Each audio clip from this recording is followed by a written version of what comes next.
En route pour les 24 heures. Un podcast Le Maine Libre, Ouest France et Sweet FM. Jonathan Lateur. Salut à tous, ravi de vous retrouver pour le deuxième épisode d'En route pour les 24 heures du Mans, podcast qu'on lance ensemble Sweet FM, Ouest France et Le Maine Libre. Une fois par mois, on se retrouve pour parler de l'actualité des 24 heures du Mans. Et puis on a des invités également qui nous parlent un petit peu de leur actualité, de leurs ambitions pour la course et également de leur histoire, leur parcours. C'est notre podcast En route pour les 24 heures. Et je suis aujourd'hui évidemment accompagné de Marc Moreau du Maine Libre. Salut Marc. Salut Jonathan. Tout va bien ? Parfaitement bien. Et de Guillaume Nedelec, ou comme on dit dans le paddock, Guillaume Nedewec de Ouest France. Attention, il y a une exclue là. Merci Jonathan. Il a travaillé cette Ah ouais, je vois ça fait des jours que ça bosse. Depuis la dernière fois, ça fait un mois. Voilà. Bravo, du beau travail. Merci beaucoup. Et je vais te laisser justement le soin, Guillaume, de présenter notre invité du jour, celui qui est à tes côtés, à ta droite. À droite du père, dit-on, c'est ça. Jérôme Polican, qui est le patron de l'écurie Acodis ASP, qui fait courir les Lexus en championnat du monde d'endurance WEC, qui a fait ses débuts au 1812 km du Qatar, et qui est également un ancien pilote des 24 heures du Mans, puisqu'il a 13 participations à son actif chez Courage, sur des Ferrari, sur des Corvettes. On aura l'occasion, je pense, d'en parler tout à l'heure. Eh bien, bonjour Jérôme et soyez le bienvenu. Eh ben, bonjour à tous et puis merci de m'accueillir dans le studio et puis au Mans. Voilà, parce qu'il y a une grande histoire avec le Mans, donc je suis ravi de vous retrouver. Eh bien, nous aussi. On va vous retrouver dans quelques minutes dans notre partie actu pour vous faire réagir aux dernières infos et puis également ensuite pour la partie interview de manière un petit peu plus longue. Alors l'actu, messieurs, on va démarrer d'abord avec un nom ou plutôt une langue. Marc, sprech du Dutch? Ney. Non. Oui, Ney, ça marche. C'est ça, c'est comme ça qu'on dit à peu près. Quasi. Ouais, c'est hollandais peut-être, mais c'est les racines. Plutôt les racines hollandaises. Ouais, je parle allemand parce qu'on va parler de Sébastien Vettel, bien sûr, messieurs.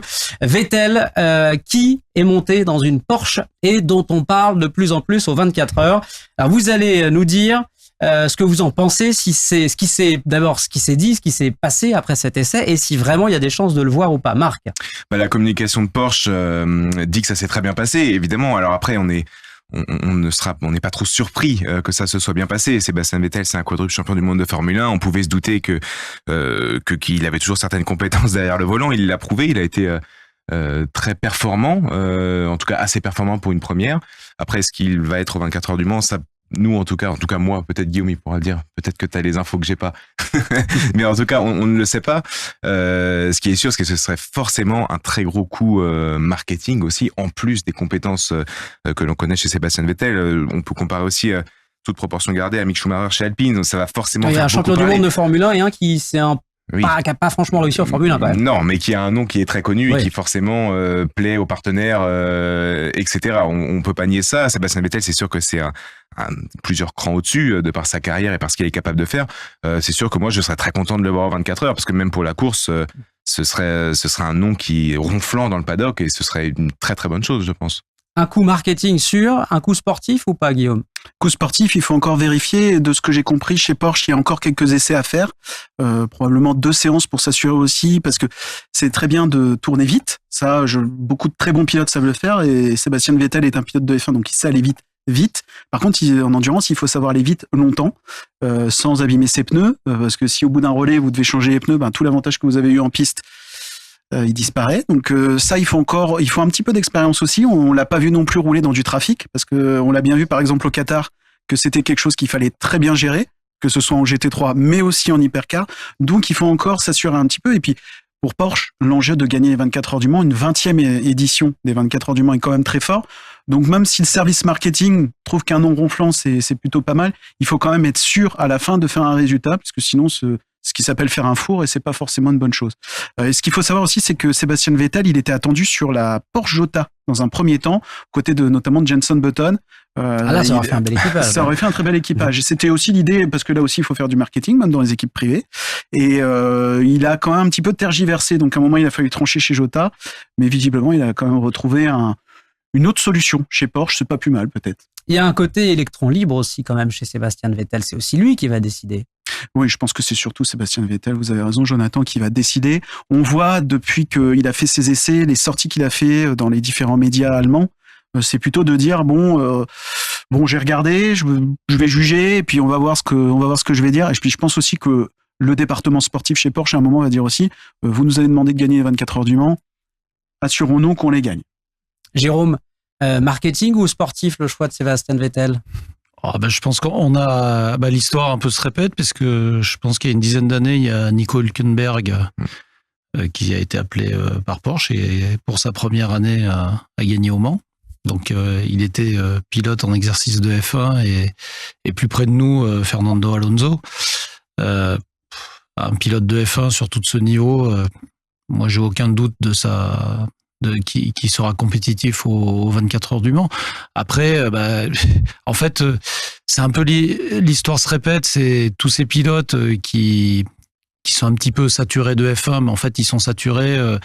On le voit avec Hamilton maintenant, c'est-à-dire qu'on gagne quasi toutes les années et puis qu'on se retrouve avec une voiture moins compétitive pendant 1 ou 2 ans. On se retrouve avec la motivation un peu en berne, des performances qui commencent à être un peu contestées par leurs coéquipiers. Et puis il y a un arrêt et puis 6 mois après, le démon de la compétition il vous reprend. Et avoir l'occasion de monter dans une voiture qui est capable de gagner une grande course, quelque part ça se refuse pas. Il y a les 500 miles d'Indianapolis, il y a les 24 heures du Mans et on va dire le Grand Prix de Monaco, le championnat du monde de F1. La triple couronne. Voilà, que Alonso a couru après pendant longtemps, et Mario Andretti aussi. Et voilà, moi je pense qu'au niveau marketing, oui, il y a toujours un enjeu, mais la course du Mans, je dirais en elle-même, n'a pas forcément besoin d'un Vettel pour avoir l'aura qu'elle a. Je veux dire, la course suffit elle-même. C'est un peu comme la Formule 1. La Formule 1 crée les pilotes. C'est rarement l'inverse. Il y a peut-être eu Senna, il y a peut-être eu Fangio, mais globalement, c'est quand même la discipline qui fait les pilotes. Donc, en tout cas, moi, je serais ravi de voir un pilote de F1 au Mans. Oui, de plus. Et puis on l'a vu avec Nick De Vries, ne serait-ce qu'au Qatar. Il faut quand même se rappeler que la F1, ça reste la F1. Les Toyota étaient pas forcément les plus compétitives et il a mis la voiture en première ligne. Donc, ça peut être un plus.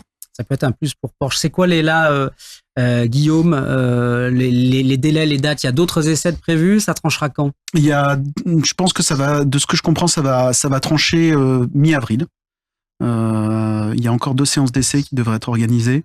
Et à partir de là, ils prendront leurs décisions en fonction des performances. Si effectivement Sébastien Vettel se montre aussi à l'aise et arrive à être constant, sûrement que dans ces cas-là, toutes les cases vont être cochées et puis il viendra sur la numéro 4. C'est effectivement, c'est important de rappeler que la différence aussi entre la F1 et l'endurance, c'est-à-dire qu'il y a le temps autour. Julien Canal, qui était le précédent invité, l'a dit, le temps autour est très important.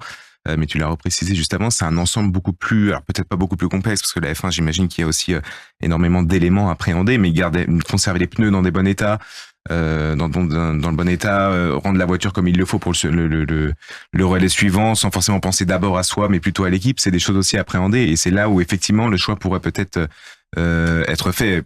Effectivement, en termes de pilotage pur, il y a presque aucun doute en fait finalement. Ce sera vraiment sur la cohésion qu'il pourra avoir avec l'équipe. Deuxième sujet du jour, messieurs, je suis un peu embêté parce que je m'étais offert l'an dernier la 9X8 en Lego, la Peugeot, et il va me manquer un truc. Clairement, ce truc, c'est l'aileron. A été présenté il y a quelques jours la 9X8 qui va participer au WEC et aux 24 heures du Mans. Il y a l'aileron qu'on attendait tous, ça c'est pas une surprise. Et puis d'autres évolutions concernant aussi les pneumatiques. Et a priori chez Peugeot, on est surpris de ce que ça apporte. Qui veut parler d'abord là-dessus, Guillaume? Ouais, comme peu importe. En tout cas, monsieur. On sera d'accord pour dire que Jean-Marc Finot, le vice-président de Stellantis, si je me trompe pas de titre, c'est bien ça. Guillaume était content des premiers essais avec cette 9X8 version 2024. C'est vrai que un constructeur comme Peugeot qui revient en endurance et qui a eu les performances qu'on connaît. Alors il y a eu un podium à Monza, mais c'est presque tout finalement une course au Qatar. Qui était en tête aux 24 heures. Oui, aux têtes aux 24 heures. Non, c'est vrai qu'il faut le souligner. C'est quand même on s'y attendait pas du tout. Non, on s'y attendait pas. Et en plus, c'est un accident dans les Inaudières à la chicane qui détruit un peu tous les rêves, même s'ils ont été très honnêtes et le rythme aurait été extrêmement difficile à suivre pour le reste de la compétition. Mais oui, ça allait quand même mieux. Mais on voyait, et Peugeot surtout voyait que c'était beaucoup trop juste pour concurrencer des écuries comme Toyota, comme Ferrari, qui avaient un peu plus un package complet et puis une voiture un peu plus classique entre guillemets, bien sûr. C'est ce qu'a dit Olivier Jansoni, le directeur technique, c'est-à-dire qu'ils ont fait une voiture un peu plus similaire aux autres pour entrer dans la fenêtre de performance. Et je pense que c'est ce qui pourra permettre à Peugeot de jouer la victoire ou les podiums. C'est en tout cas l'objectif annoncé et officiel. Après, ce sera la vérité en piste. Les pilotes sont évidemment capables de le faire. Ce sera ensuite un package complet à mettre en œuvre, mais c'est plutôt encourageant. La voiture, elle est magnifique, je trouve. Ça, c'est peut-être un peu plus l'aspect visible et puis pour les fans de Peugeot, mais c'est important aussi pour attirer un peu toute l'euphorie autour de ce projet-là. Vrai step-up, cette nouvelle Peugeot ? Oui, sûrement. Sûrement parce qu'en fait, ils ont été bloqués très vite par une voiture qui devenait très difficile sur les pistes Bosley, notamment à Sebring l'année dernière, ça avait été un cauchemar. Au Qatar, où la piste était un véritable billard, la voiture a été beaucoup plus à l'aise, bien aidée aussi par une BOP vraiment très favorable. C'était plus léger, avec quasiment le plus de puissance et le plus d'énergie sur les relais, donc ça aide un peu. Et c'est ce qu'ils veulent éviter aussi. C'est ce qu'ils veulent éviter en fait, parce que là, ils étaient vraiment, c'est comme si on avait mis les curseurs au maximum et on pouvait pas aller plus loin. Donc c'était bloqué dans le développement de la voiture. En revenant sur quelque chose de plus commun avec Ferrari et Toyota, alors ils se remettent sur la même balance de performance que ces voitures. En fait, ils vont avoir les mêmes tailles de pneus à l'avant et à l'arrière, 29 cm de large à l'avant, 34 à l'arrière, 29-34, c'est ça. Et donc, ça va être un peu plus simple de chauffer les pneus sur l'avant. C'était une grosse difficulté qu'ils avaient notamment sur cette voiture. Ils vont avoir moins de difficultés aussi avec la hauteur de l'auto grâce à cet aileron, parce que comme c'était une voiture qui marchait à l'effet de sol, donc justement, c'est pour ça qu'elle a été sensible au Ils ont boss. repris la suspension de la BX de l'époque. Mais là, la question se serait pas posée sur la 9X, elle aurait été rapide, obligatoirement. Là, la question se pose pas. Non, ils vont avoir beaucoup plus de flexibilité sur les réglages de la voiture. Ils vont être moins contraints, et c'est ce qu'ils recherchaient finalement, avoir plus de liberté dans ce qu'ils peuvent faire avec. Et une voiture qui répond de manière un peu plus homogène sur l'ensemble des circuits. Jérôme, vous l'avez vu, la Peugeot ? Oui, bien sûr. J'ai forcément suivi l'histoire de Peugeot. Déjà, le premier concept, moi j'ai aimé parce que c'est justement ce qui est de bien on va dire en sport prototype, hypercar, LMDH par rapport à la Formule 1. Prenez les F1, vous les peignez tout en blanc. C'est le jeu des 7 erreurs, quoi. Je veux dire, ça va être très compliqué de les reconnaître. Ils ont au moins osé d'avoir un concept différent. Je veux dire, on a laissé la parole aux ingénieurs, quoi. Exactement, et sur un règlement finalement qui est beaucoup plus ouvert que l'on ne pense. Déjà, ça c'était la première chose. Après, ce qu'il faut pas oublier, c'est que il y a la voiture et puis il y a l'exploitation. Peugeot, de mémoire, ils avaient arrêté le sport prototype en 2013, début 2012. Refaire une équipe en 2022, voilà, c'est retrouver des ingénieurs, des mécanos, et exploiter quand on voit le bagage que peut avoir Toyota, Penske, c'est des gens de la course, quoi, qui ont jamais arrêté. Donc en fait, ils se retrouvaient avec deux écueils, c'est-à-dire une voiture à développer et l'équipe aussi à affirmer, à rôder, etc.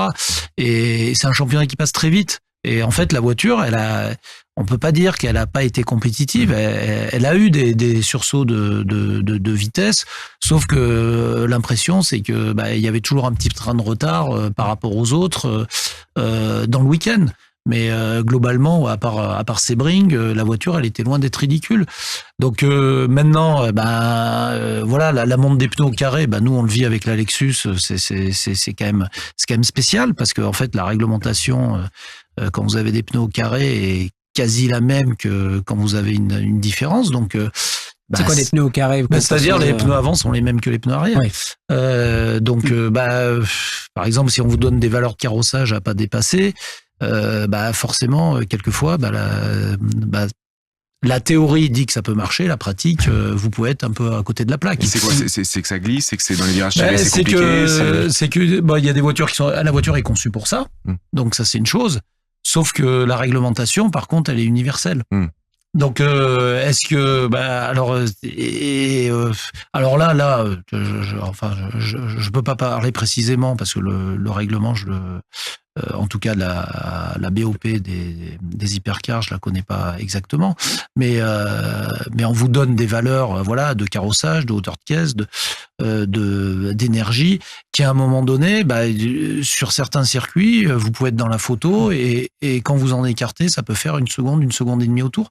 Donc revenir à un concept, on va dire, plus traditionnel, effectivement, c'est ce que vous disiez, ça permet aussi de coller aux autres. C'est-à-dire, alors le regret un peu, c'est que quand on tente quelque chose, c'est pas souvent complètement récompensé, ça mériterait plusieurs années, mais bon, c'est le sport auto, je veux dire, quand on a des années un peu moyennes, un retour sur investissement rapide. Il faudrait réagir très vite, quoi. C'est-à-dire, on est de moins en moins patient quand même. Je veux dire, on le voit quand même. Donc du coup, après la voiture, moi je la trouve très belle. Ouais. Enfin, très belle, c'est pas le mot. Mais on peut pas dire qu'elle a des lignes pures, etc. Mais en tout cas, ce que j'aime, c'est que elle reste différente des autres. Ce qu'ils ont bien fait, ils ont repris la recette qui avait très bien marché sur la première, c'est d'associer leur studio de design sur le dessin de cette voiture. Donc l'aileron me paraît totalement intégré. En fait, on n'a pas l'impression que c'est quelque chose qu'ils ont rajouté. C'est vraiment intégré dans la ligne de l'auto. Et pour la déco également, ils ont fait marcher leur marketing, leur service marketing. C'était les premiers à l'avoir vraiment fait ça. Les autres ont fait plus des voitures de course où ils ont adapté l'image de la voiture. Peut-être un peu moins Cadillac, mais pour tous les autres, on est quand même sur des autos qui restent des prototypes qu'on a mis aux couleurs des voitures de tous les jours. Là, Peugeot, ils sont arrivés, ils ont dit... C'est peut-être celle qui ressemble le plus à une voiture de tous les jours. Je trouve depuis le début, et je suis assez d'accord avec ce que dit Jérôme, c'est qu'ils ont pris un risque au début, qui n'a pas été payant malheureusement. Donc rien que pour ça déjà, les critiques qu'on avait pu avoir assez acerbes sur leur performance sont un peu injustifiées parce que eux ils ont fait quelque chose de différent. Aujourd'hui ils reviennent plus dans le rang et on va le voir, la voiture elle va être tout de suite dans le rythme, ça c'est sûr. Et pour ma maquette Lego du coup en 3D si t'as, mais ça va être compliqué. J'avais proposé une petite boîte de Lego là. Je rajoute moi-même l'aileron. Faites comme Olivier Jansoni. Et juste pour terminer là-dessus, c'est vrai que les marques quand elles viennent en sport auto, c'est aussi pour vendre des voitures. Et cette voiture-là, je pense que dans 10-15 ans, on s'en souviendra de cette 9X8 sans aileron. Est-ce que ce sera le cas des autres ? C'est moins sûr. Alors, évidemment, il faut les performances, mais je pense qu'il faut aussi quand même rendre hommage à ce risque qui a été pris et qui est de plus en plus rare dans le sport de haut niveau en général. Transition parfaite pour notre dernier point actu. On va la voir à Imola. Cette voiture, c'est la prochaine course du WEC. On attend quoi de cette Peugeot à Imola ? On attend, eux, je pense, attendent un podium ou une victoire, évidemment. Après, il y aura évidemment toute l'ingénierie à mettre en place, tout l'apprentissage de cette voiture, même s'ils ont déjà fait des essais. Avec la BOP, etc., on peut espérer que Peugeot soit déjà à peu près dans la course, même si ce sera forcément compliqué. Et une première, c'est pas une nouvelle voiture, a dit Olivier Jansoni, mais il y a quand même 90% de la carrosserie qui a changé, il y a énormément de choses à revoir. Mais l'équipe d'ingénieurs, etc., est très cohérente en fait. Et Jean-Éric Vergne le disait déjà à Portimao l'année dernière, en 2023, qu'ils avaient foi en l'équipe. Et la voiture, c'était un peu moins prononcé, mais l'équipe, ils avaient foi. Donc ça voulait dire aussi. Alpine en Formule 1. mais c'est presque, enfin c'est pas plus important. C'est un ensemble, mais ça veut dire que cette nouvelle voiture, l'équipe sera soudée. On l'espère en tout cas. Alors après, il peut se passer ce qui se passe, mais on espère en tout cas qu'ils jouent aux avant-postes. Guillaume, est-ce que les cartes vont être totalement rebattues par rapport au Qatar ? Oui. Là, on peut le dire tout de suite, parce que Imola, c'est pas tout à fait le circuit de Losail. Vous mettez une roue dehors, ça va souvent avec des dégâts, puisqu'il y a soit du gravier, soit un mur au bout. Donc là, déjà, il va falloir prendre un petit peu moins de risques en piste, ça c'est sûr. La piste, elle est quand même beaucoup, on va dire, elle offre un peu moins d'opportunités de dépassement que ce qu'on peut avoir au Qatar. Donc pareil, pour la gestion du trafic, il va falloir être malin, il va falloir pas prendre trop de risques. Je pense qu'on va revoir une hiérarchie un peu plus logique. La Toyota, la Ferrari, un peu plus devant. La Porsche, qui justement est un peu moins à l'aise quand il y a des bosses, va sûrement un peu reculer dans la hiérarchie. Même si, attention, c'est vraiment une équipe, moi je dirais surtout Porsche Penske Motorsport, a vraiment progressé par rapport à l'année dernière en exploitation. Donc ils sont toujours dans les bons coups. On l'a vu à Sebring où la voiture était vraiment pas à l'aise. Ils étaient pas si loin que ça. Cadillac toujours. Alors bon, il faut éviter de se faire disqualifier. Ça, c'est une chose. Ça, c'est un peu la breaking news du jour. On enregistre le 29 mars, là, et on apprend que la Cadillac a été disqualifiée. Alors, c'est avec Sébastien Bourdet, malheureusement, qui avait fait une jolie 4e place, malgré un accrochage au départ. Là, c'est un petit souci, visiblement, de vérification des pièces, puisque les pièces sont vérifiées après. Et c'est aussi le cas, je crois que Jérôme pourra nous en parler, en GT3, mais on vérifie les pièces après à la FIA. Et là, à la vérification 3D, on s'est rendu compte que les tolérances n'était pas respecté sur cette voiture. Et Cadillac a reconnu son erreur. Alors, c'est partagé aussi avec leur fournisseur qui est Dallara. Mais là, ils ont reconnu qu'effectivement, il y avait un souci. Et, après l'enquête de la FIA, il a été décidé de disqualifier la voiture. Jérôme, c'est la crainte de tout dirigeant d'équipe, ça, ce genre de choses? Ah oui, et d'ailleurs, je veux pas dire que c'est propre au Wake, parce que on fait quand même beaucoup de championnats dans le monde, que ce soit l'IMSA, le GT World Challenge, qui sont très sérieux, mais là, on est quand même directement avec la FIA. Donc la FIA, qu'est-ce qu'elle fait? Elle homologue les voitures. C'est elle qui. Donc le processus d'homologation, j'ai pu le vivre cet hiver parce que sur notre voiture, il fallait faire ce qu'on appelle vu qu'elle était de 2015 et que les dernières homologations DGT étaient de 2020. Donc il y a tout un processus d'être dans une fenêtre aéro. De certifier cette homologation à la soufflerie de Sauber, qui est celle-là qui est utilisée par la FIA. Et à l'issue de ça, la voiture, elle est scannée. Donc, et les tolérances, elles seront de l'ordre de 3 mm, 5 mm. Donc, on parle... Voilà, donc ça reste quand même un sujet, même si de l'extérieur on se dit mais qu'est-ce qu'ils ont fait quoi? Ah oui. Parce que nous dans notre canapé on se dit mais c'est pas possible. Disons que avec la FIA il y a pas de zone de gris. Voilà, il y a pas de zone de gris et l'argument aussi qui a été très longtemps porté sur les vérifications techniques de dire ça nous donne pas d'avantage, il ne tient pas. C'est pas finalement ça n'a rien à voir avec l'avantage. On l'a vu en rallye avec Citroën, avec des poids de transmission, des poids d'embrayage pour 20 grammes, 30 grammes qui n'influençaient pas du tout sur le résultat final. Mais en fait, on est dedans ou on n'y est pas quoi. Voilà, c'est pas une volonté de tricher en fait. Clairement non, mais maintenant, voilà. En fait, j'irais plus personne ne triche. Enfin, c'est plus à un moment donné, il faut se structurer justement pour avoir des gens dans le team qui font ces vérifications. Et quand vous êtes sur un week-end de course, je sais pas ce qui s'est passé avec la Cadillac, mais vous changez un capot avant, vous changez un extracteur arrière. Effectivement, le fournisseur, il vous a envoyé les pièces peut-être 3 semaines avant. Elles étaient dans un container, donc elles n'ont pas été scannées. Vous la mettez dessus parce qu'il faut faire la course, et puis il y a 5 mm d'écart, quoi. Voilà. Et alors, ça se joue à si peu que ça. Alors, en tout cas, en GT3, la tolérance c'est de 3 à 5 mm, oui, après le scan. Donc, c'est peut-être même plus sévère en hypercar et en LMDH. Et puis on reprend encore une fois ce qui se fait en Formule 1. Maintenant, ça a un côté quand même intéressant parce que ça disons que ce qu'on faisait bien avant, faut le faire très bien. Voilà. Alors ça surprend au départ, mais il y a pas l'esprit en fait. C'est la lettre. Voilà, on est dans la lettre. On le sait. Ça peut paraître injuste. Mais ça peut nous arriver comme ça peut arriver aux autres. C'est pour ça que quand on voit ça, ça met même une piqûre de rappel à tous les concurrents. Voilà, donc c'est parce que bon, ils ont fait 4e. Est-ce que le 6e a été vérifié quoi? Voilà, on peut toujours. Il y avait eu le cas. Top 5, il y avait eu le cas au Grand Prix des États-Unis l'an dernier avec leurs planches. Voilà, il y avait 3 voitures sur 26. Sur les 3, il y en avait 2 qui est-ce qu'il y en avait 20 qui passaient quoi? Voilà, donc maintenant c'est comme ça, c'est le radar sur la route. Quelquefois c'est pour toi et quelquefois ça passe. Voilà, donc mais pour en revenir, alors je voulais faire une petite aparté sur Imola parce que Imola il a une caractéristique qui est quand même vraiment particulière dans ce championnat, c'est que bon c'est un circuit qui a une histoire chargée. Peut-être pas la plus belle, et donc on a mis 2 chicanes importantes au début du tour et à la fin du tour. Et le jeu, c'est de couper le plus qu'on peut les chicanes dans la limite de la piste, sauf que c'est vraiment des vibreurs à passer et l'écart est très important. C'est-à-dire une voiture qui est capable d'absorber les vibreurs de la première chicane et de la dernière, ça peut faire une demi-seconde au tour. Et c'est un circuit, on y va toujours dans l'inconnu. On y va toujours parce qu'en fait c'est pas un circuit où on peut rouler souvent parce qu'il y a des normes de bruit assez drastiques et quelquefois ça se comporte bien puis quelquefois vous êtes à côté de la photo, donc il peut y avoir des surprises là-dessus.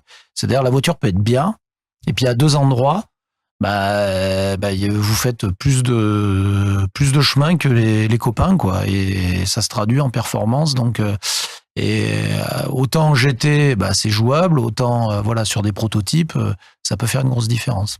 Alors, on va justement en venir au GT3, à la raison pour laquelle on vous a invité, Jérôme. Vous allez, si je dis pas bêtise, c'est la première fois que Lexus la marque est engagée aux 24 heures du Mans avec Acodis. Dites-nous un petit peu la façon dont tout ça se prépare pour vous et pourquoi ce projet. Alors pourquoi alors j'ai été lié, enfin l'équipe a été liée avec une marque allemande, donc AMG, pendant 7 ans, principalement GT World Challenge, parce que les GT3 n'étaient pas admises aux 24 heures du Mans, c'était en Wake, c'était les GTE. Et puis je crois il y a 2 ans, donc l'organisateur, la CO, le Wake a décidé que c'était la porte ouverte au GT3. Et à partir de ce jour-là, la portière ouverte, vous êtes rentré dans l'habitacle. Là, à partir de ce jour-là, j'avais qu'un objectif, c'est être parmi les sélectionnés, sachant que à la fin il y a 9 teams et 9 constructeurs. Donc à l'échelle de la planète, c'est rien, parce que si vous parlez de l'IMSA, du GT World, du GT Open, de l'Asia, des écuries et des constructeurs qui tiennent la route, je pense qu'il y en a bien 70, 80 qui sont capables de faire le job, quoi. Donc est-ce qu'on va être dans ces 10% déjà? Mais bon, ça a été une volonté en 24 mois de trouver le constructeur qui aiderait l'équipe, qui reste une équipe privée, pour franchir et pour avoir une partie du Graal, parce que le Graal c'est le résultat, mais déjà pouvoir rentrer dans ce cercle fermé. Et comme vous le savez, AMG n'a pas alors la volonté, etc. Je sais pas, parce que c'est une voiture qui nous a amené tellement de succès que après c'est peut-être une histoire de marketing, c'est peut-être une histoire. Mais enfin, quand j'ai senti il y a 6-7 mois que c'était pas leur objectif premier, et que parmi les constructeurs que j'avais contactés, en revanche Toyota, ils ont une vraie histoire avec Le Mans et ils voulaient y aller.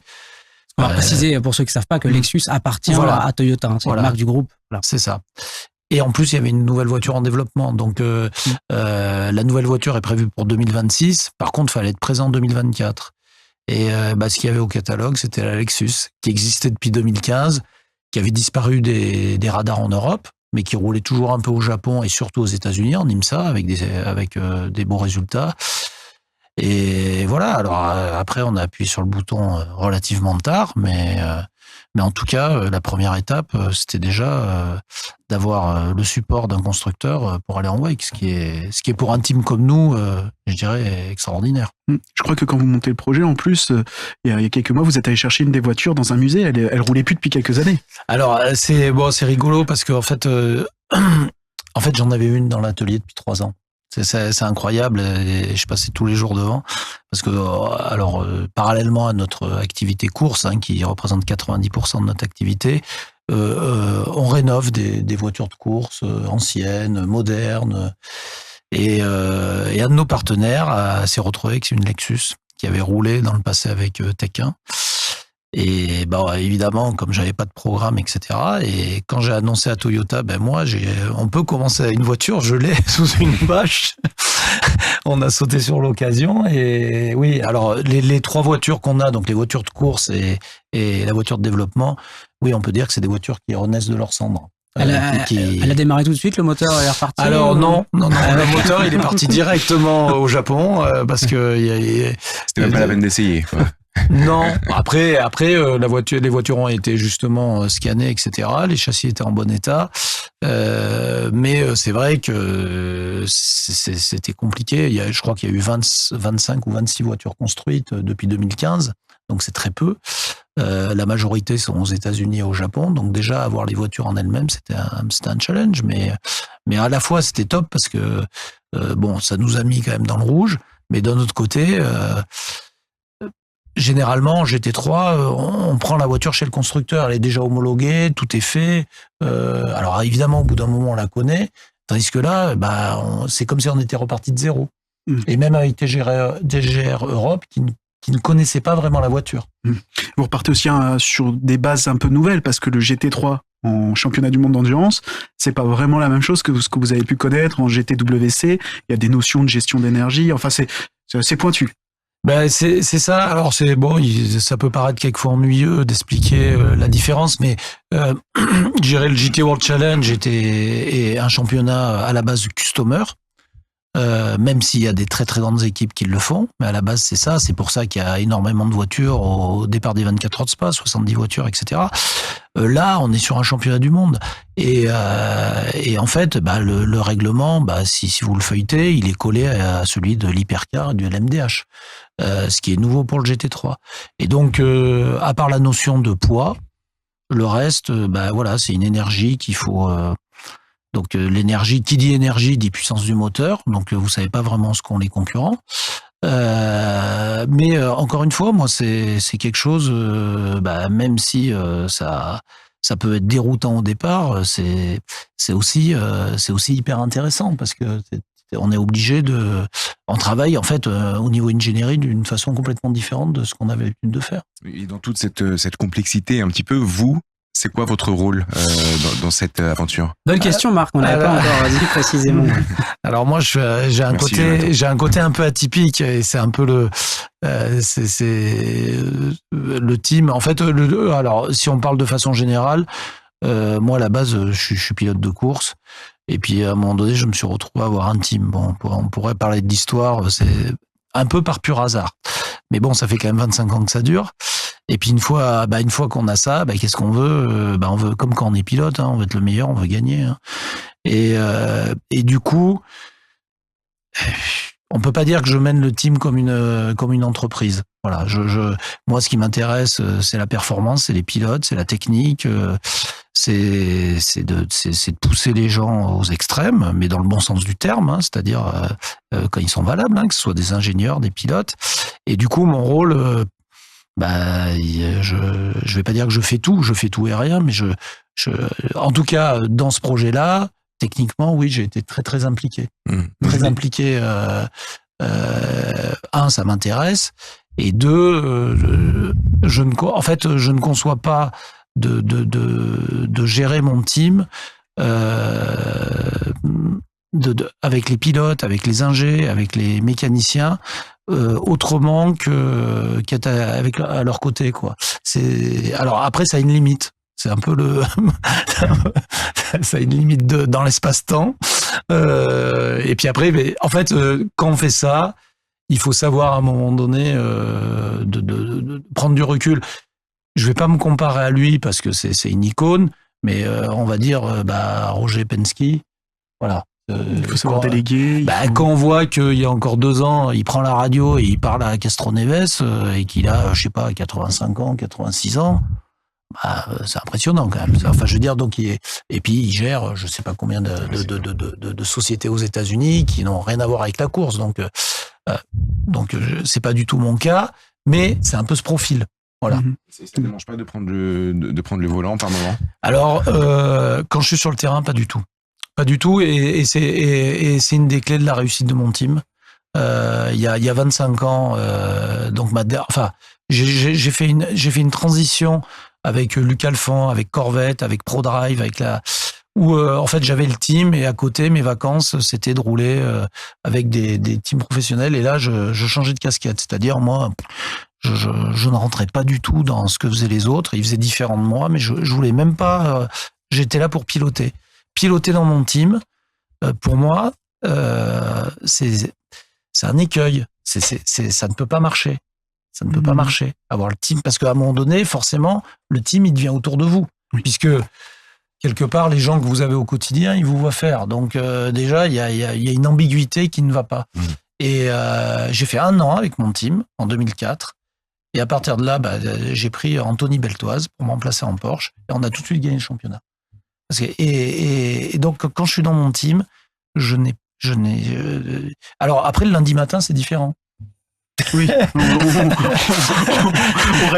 Lundi matin, c'est différent. Et c'est, j'adorerais faire le Mans. Voilà, les 13 fois, ça fait depuis 2010. Je dis, mais il faut le faire à 14, quoi. Et d'ailleurs, une des discussions, parce que je suis classé bronze, même avec Toyota, etc., c'était que je conduise une des voitures.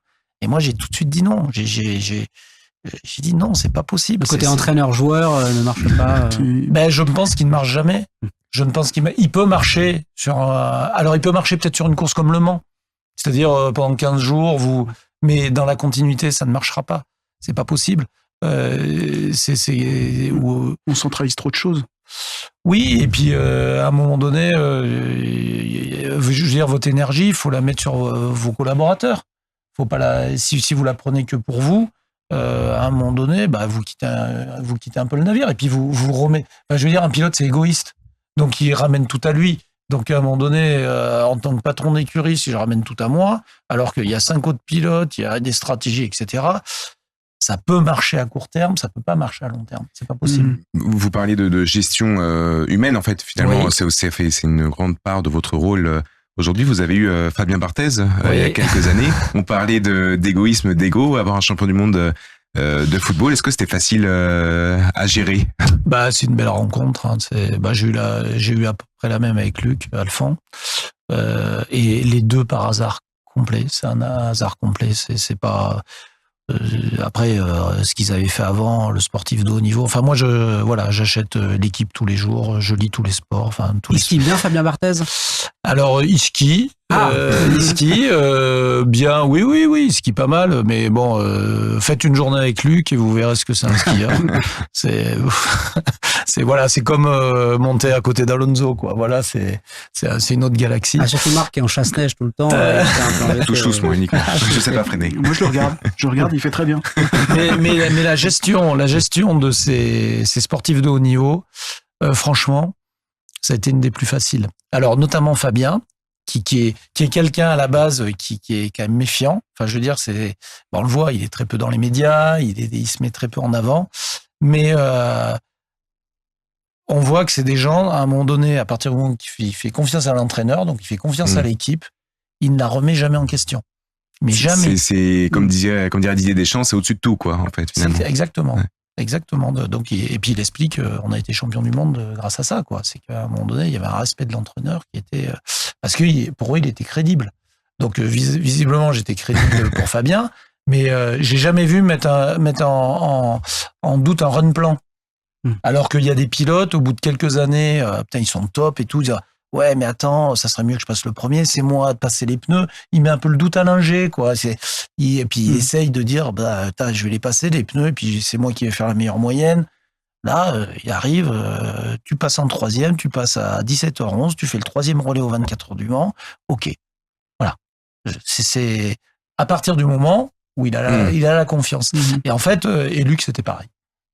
Voilà. C'est des gens qui je veux dire, c'est le vrai haut niveau où on sent de ce qu'ils ont besoin, eux, pour performer. Alors après, quand ils sont dedans, oui, c'est là, le côté compétiteur égoïste, il revient. Hein, je veux dire, ça peut être animé, même comme fleuri, même.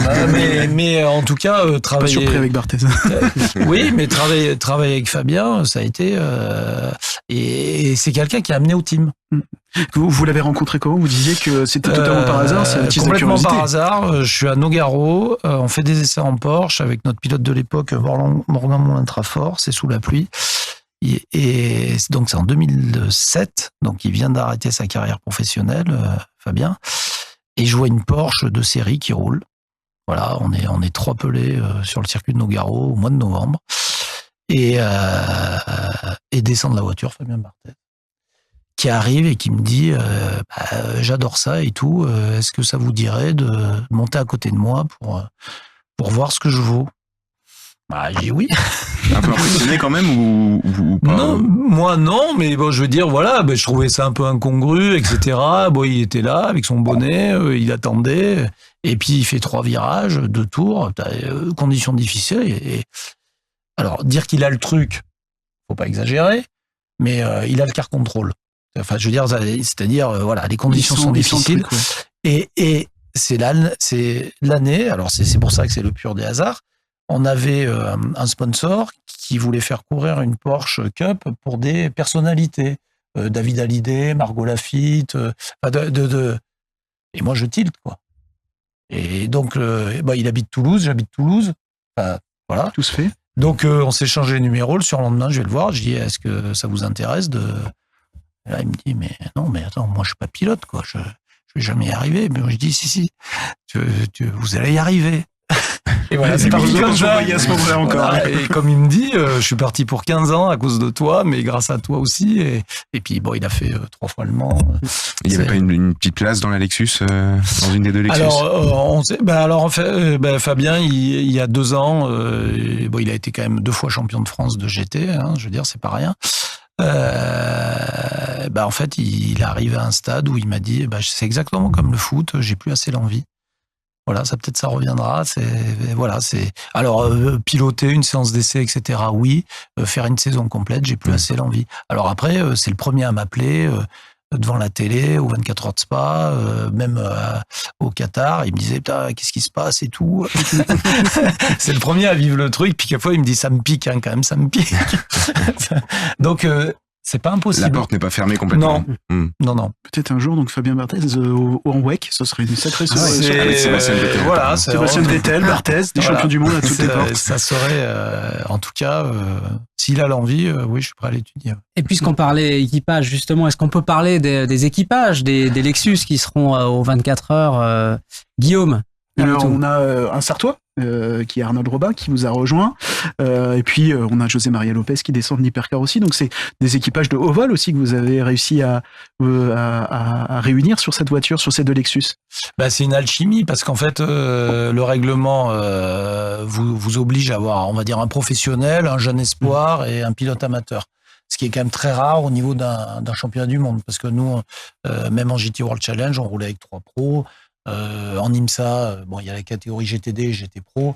Donc là, c'est la règle. Donc après, il y a toujours les budgets, etc. Enfin, vous connaissez par cœur. Il faut un peu. Mais en fait, il n'y a pas eu vraiment de compromis. Si je prends le cas d'Arnold, je pense que même s'il vous a pas surpris, il va vous surprendre cette année. Pour moi, si on compte de tous les équipages, donc les 18 amateurs. En fait, c'est plus le mot, c'est plus des amateurs. C'est des semi-pros en réalité. Ils se préparent comme des pros. Voilà, ils se préparent comme des pros. C'est fini. Donc pour moi, c'est un des 5 meilleurs du plateau. Mais vraiment. Alors la voiture n'était pas compétitive au Qatar. Il n'a pas pu le démontrer, mais ça ne fait aucun doute. Et son approche, elle est pas comme un professionnel, mais en tout cas, elle est réfléchie, elle est construite. C'est quelqu'un qui, pour moi, qui va vraiment performer cette année. Et puis après, les pros, Lopez, Van der Linde, c'est plus à présenter, quoi. Ça a gagné en DTM, ça a gagné 24 heures du Mans, ça gagne le WTCC. Enfin, c'est des... Et la confiance du Sartois Arnold Robin, il avait été très affecté de sa sortie de route l'année passée avec Aston Martin, et avait causé l'abandon de la voiture. C'était un projet qui venait depuis longtemps. Aujourd'hui, comment vous l'avez senti? Est-ce qu'il a réussi à passer ce cap de, peut-être pas de la culpabilité, mais en tout cas de la perte de confiance? C'est le problème avec on va dire avec les pilotes bronze. C'est-à-dire... il faut se mettre un peu à leur place. Alors, le cas d'Arnold, je crois qu'il a commencé le sport auto, il avait peut-être 32 ans, 33 ans, justement par la Ligier ou la Fun Cup. Et à un moment donné, entre les gars qui ont fait du kart depuis l'âge de 8 ans, et il se passe quand même 20 ans où il y a des automatismes qui se créent. Et quelquefois, c'est ce que je dis aux ingénieurs, c'est ce que je dis. Ils arrivent quand même à un certain niveau, et à un moment donné, un grain de sable peut être fatal. Et c'est un peu ce qui s'est passé. Je veux dire, le choix, il est pas mauvais, la sortie de route, finalement, c'est pas une vraie sortie de route. C'est une circonstance de course peut-être un peu mal appréhendée. Je vais pas dire que ça arrive au meilleur, parce que ça arrive très rarement au meilleur, ça arrive plus souvent aux pilotes bronze, mais il fait partie des gens, pour moi, qui sont les plus sûrs. Donc, ça n'a pas mis en cause votre choix ou fait douter? Non, parce qu'on a quand même fait ce qu'on appelle un shoot-out pour des pilotes bronze, donc il en faisait partie à Barcelone. Un essai, c'est ça? Oui, c'est-à-dire, comme on a fait en silver, d'ailleurs, c'est-à-dire on a sélectionné avec Toyota 4-5 pilotes bronze, 4-5 pilotes silver, des Japonais, etc. En bronze, il y avait des Américains, des Anglais. pour voir la vitesse, etc., l'attitude, comment ça communique avec le team. Et pour moi, Arnold, ça a été un choix évident. Voilà, c'est bien que ça n'a pas été le plus rapide au shoot-out. Voilà, c'est ça. Il manquait pas grand-chose, mais dans l'ensemble, c'était vraiment très bon. Pour en avoir discuté avec lui justement au Qatar, avant les qualifications, il est très conscient de son rôle. Moi, j'ai trouvé qu'il était vraiment, il se mettait à sa place. Il dit, moi, mon objectif, s'il faut rouler 1 heure sous safety car, ça me pose pas de souci. L'objectif, c'est que je ramène la voiture la plus propre possible. Et pour que les autres derrière puissent aller performer. Voilà. Mais c'est quand on a la mentalité aussi, et c'est justement, je pense que c'est peut-être cette mentalité aussi qui a dû marquer Jérôme, mais des gens qui vont pas essayer de se montrer plus que les autres, qui vont en fait se dévouer à l'équipe, et c'est ce qu'on recherche en fait pour un pilote. Donc petit clin d'œil à Sébastien Vettel, mais des gens qui vont se dévouer à l'endurance et qui sont totalement liés à leur équipe. Je pense aujourd'hui c'est ce qui fait la différence, c'est ce qui fait un équipage qui gagne. Et on parlait de José María Lopez justement juste avant, qui était en hypercar. On a employé le terme de descendre en GT3. Est-ce que vous ressentez une certaine hiérarchisation entre ces deux catégories? Alors évidemment, on parle souvent de catégorie reine pour l'hypercar, mais le plateau GT3 est aussi exceptionnel cette année. Comment vous vous situez, vous, par rapport à ce que vous pouvez ressentir en termes de médiatiquement dans le paddock? Et je rajoute, est-ce que son degré de motivation est le même de l'hypercar au GT3? Alors, si je prends déjà le cas de José, si on se met à sa place, 2023, il se bat pour gagner les 24 heures du Mans et le championnat du monde. 2024, première course, on se bat pour rentrer dans les points, quoi, avec une GT3. Ça fait une grosse dégringolade, hein. Je veux dire, faut être solide. Donc, dire qu'il a bien vécu son week-end du Qatar, non. Je veux dire, c'est des winners, ces mecs. Je veux dire, donc ça a été compliqué. Alors, lui n'a pas été compliqué, je veux dire, parce que bon, c'est un pro, donc il voyait bien que, mais enfin, il veut pas de ça, quoi. C'est-à-dire, ok pour le GT3, mais déjà faut être performant. Voilà. Donc nous, ça nous rajoute une pression, mais saine. Hein, je veux dire, et puis nous, on est là pour ça. Hein, je veux dire, c'est super, hein, les 24 heures du Mans, le wake et tout, mais on n'est pas là pour faire le nombre. Hein, et on est là pour performer. Donc non, oui, ça a été dur. Ça a été dur. Mais après, son degré de motivation. C'est comme tous ces pilotes pros. À un moment donné, le gars, il part, il a des pneus neufs, il part pour une qualif. Il fait de cadeau à personne, quoi. Je veux dire, là, il réfléchit plus. Je veux dire, il rentre dans sa bulle et il va tout donner. Donc là-dessus, j'ai pas de doute. Maintenant, ce que vous soulignez, ce que j'ai trouvé assez dur pour les GT3 au Qatar, à part le côté médiatique, c'est la différence de vitesse entre les voitures. Qui est quand même spectaculaire. Je veux dire, plus de 20 secondes autour. Au Qatar, ouais, c'était dur. Hein. Ouais. On a vu. Hein. Ce qu'il y a, c'est que, disons que ce qui est dur pour les pilotes, notamment les pros, c'est que jusqu'à il y a 3-4 ans, des hypercars, il y en avait 7 ou 8.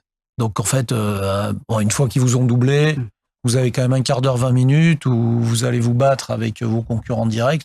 Là, avec 20 hypercars sur la piste, je veux dire, tous les 3 virages, il y a un sujet, quoi. Donc, en même temps, il faut se battre pour la catégorie, puis en même temps, il ne faut pas se faire accrocher, il faut tenir sa ligne. C'est un vrai sujet. Et je pense qu'à Imola, Et d'ailleurs, nous, en gestion, on ne sait pas encore trop comment faire. Parce qu'il y a les deux aspects. Il y a le fait d'annoncer les hypercars tout le temps, c'est-à-dire... Et bon, ça veut dire qu'à la radio, c'est hypercar. Et l'autre option, c'est de rien dire. Alors, José, justement, on en a parlé hier, parce qu'on était à Spa, et il m'a dit, mais ne dis rien. Parce que, en fait, moi, j'ai été. Alors, ce qui est bien. Il était de l'autre côté. Exactement. Oui. Il me dit, à un moment donné, c'est la décision du pilote qui est dans la voiture la plus rapide. Donc, en fait, moi, je fais ma course.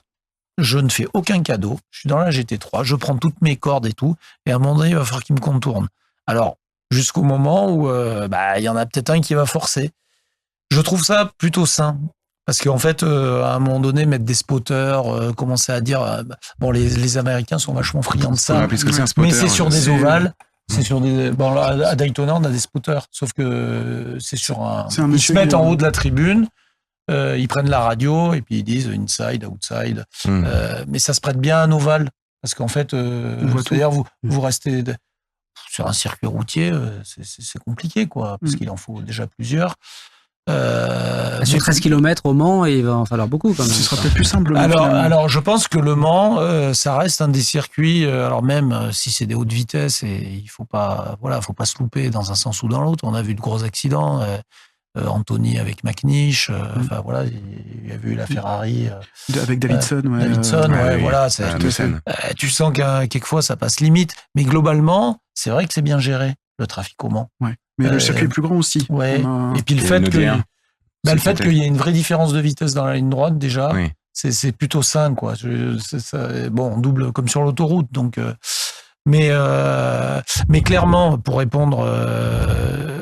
finir de répondre à votre question, c'est un sujet pour les pilotes pros qui redescendent. Donc, on pourra en reparler à la fin de l'année. Et la cohabitation avec les hypercars, que ça soit au niveau médiatique, performance, oui, on s'aperçoit que, on le voit sur les affiches, etc. Pour l'instant, on peut pas dire que les GT3 sont tellement mis en avant. Maintenant, elles ont un avantage, c'est que les gens ils savent ce que c'est, quoi. Enfin, je veux dire, il y a au moins s'identifient peut-être aussi plus. Voilà. Maintenant, on est quand même content de faire partie du plateau. Et quelle pourrait être l'ambition raisonnable alors pour la suite, pour vous, pour Lexus? Alors, il y a à court terme, c'est la nouvelle Toyota.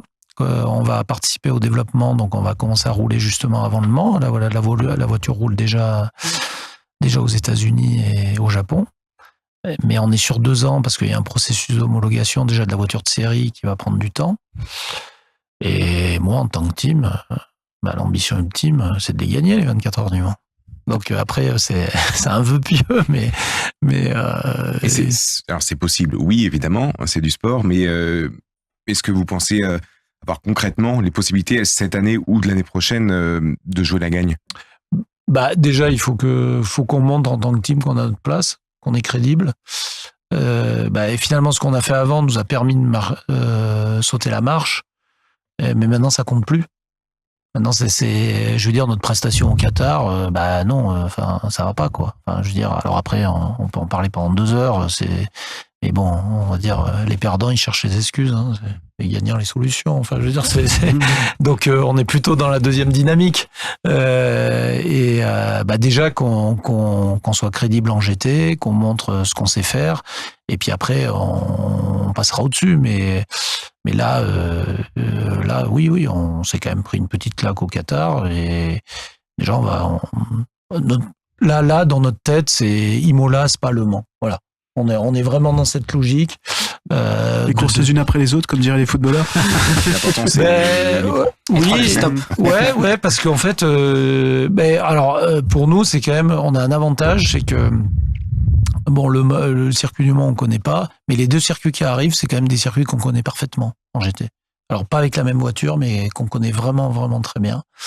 Et on demande d'être la seule équipe française en GT3, parce qu'il y a un côté un petit peu fier, un peu chauvin presque un petit peu. Ouais, moi je suis très cocorico, c'est pour ça que on est lié avec Toyota, je suis ravi, mais moi j'aime quand la France elle gagne, hein, je veux dire dans tous les sports.